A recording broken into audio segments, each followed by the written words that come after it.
The next one is drought. Drought का मतलब होता है सूखा। तो जैसा कि आप सभी को पता है, सूखे का मतलब होता है पानी की कमी होना, पानी न होना। So drought is a very long period of less और नो रेनफॉल। ड्रॉट का मतलब होता है एक बहुत लंबा टाइम जब बारिश या तो बिल्कुल नहीं होती है या फिर बहुत कम होती है, जो हमारे लिए काफी नहीं होती है। तो ऐसे सिचुएशन को हम बोलते हैं ड्रॉट यानी कि सूखा। In areas, the period when it does not rain for a long time or it rains only little, in essence, not in sufficient amount for growing crops, is called a drought period.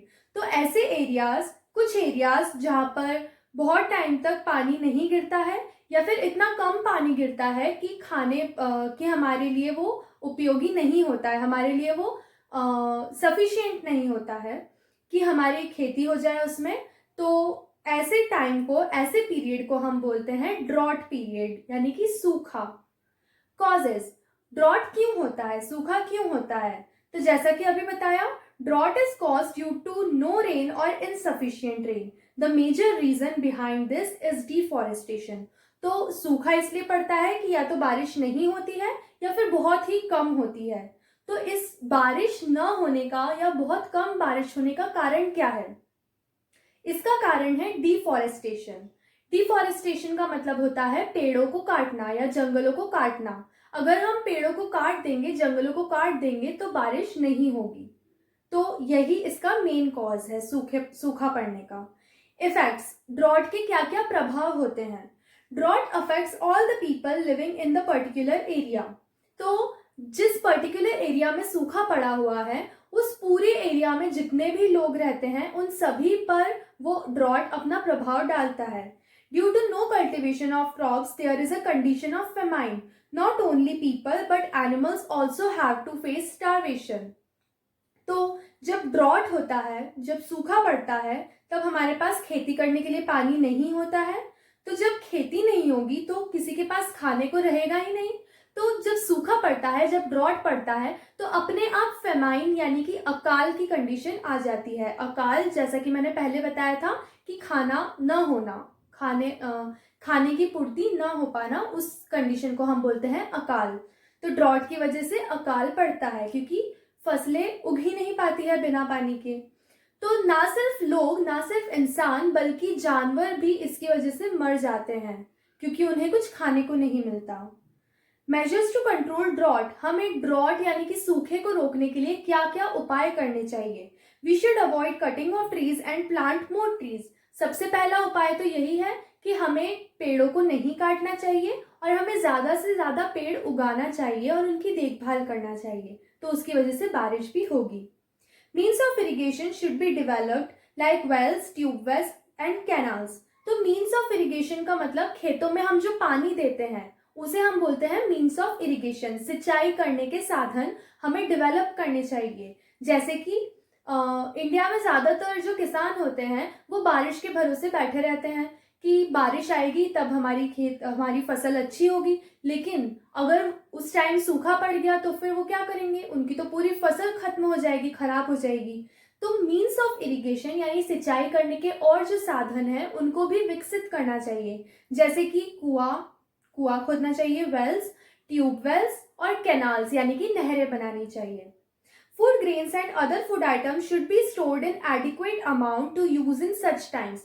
तो कभी सूखा पड़ गया, drought पड़ गया, तो उससे निपटने के लिए, उसमें हम भूखे न रहें, उस चीज के लिए हमें पहले से ही अनाजों को अच्छी क्वांटिटी में, खूब सारे अनाजों को हमें स्टोर करके रखना चाहिए, बचा कर रखना चाहिए। Water harvesting at community level can help in increasing the level of underground water. तो वाटर हार्वेस्टिंग का मतलब होता है हम जो पानी बचा कर रखते हैं, पानी इकट्ठा करके रखते हैं, तो अगर वो बड़े पैमाने पर कम्युनिटी लेवल पर यानी कि बहुत सारे लोग मिलकर वाटर हार्वेस्टिंग करें, पानी को बचाएं या इकट्ठा करें, तो उसकी वजह से भी हमारा जो अंडरग्राउंड वाटर होगा, जो जमीन के अंदर का जो पानी होगा, उसका लेवल बढ़ सकता है। Now next is epidemics. Epidemics का मतलब होता है महामारी। महामारी बेसिकली ऐसा एक डिजास्टर होता है जिसमें कि बहुत कम समय में बहुत सारे लोगों को, यानी कि हजारों लाखों लोगों को एक साथ एक ही टाइप की बीमारी हो जाती है, तो उसे हम कहेंगे महामारी या फिर epidemics. Communicable diseases that spread rapidly in a wide area affecting hundreds and thousands of people in a very short time is called epidemic. So epidemic यानी कि महामारी में जो बीमारी फैलती है वो communicable disease होती है। So communicable disease का मतलब क्या होता है? कम्युनिकेबल डिजीज का मतलब होता है ऐसी बीमारियां जो एक दूसरे के संपर्क में आने से फैलती हैं, एक दूसरे को छूने से फैलती है, एक दूसरे के पास आने से फैलती है।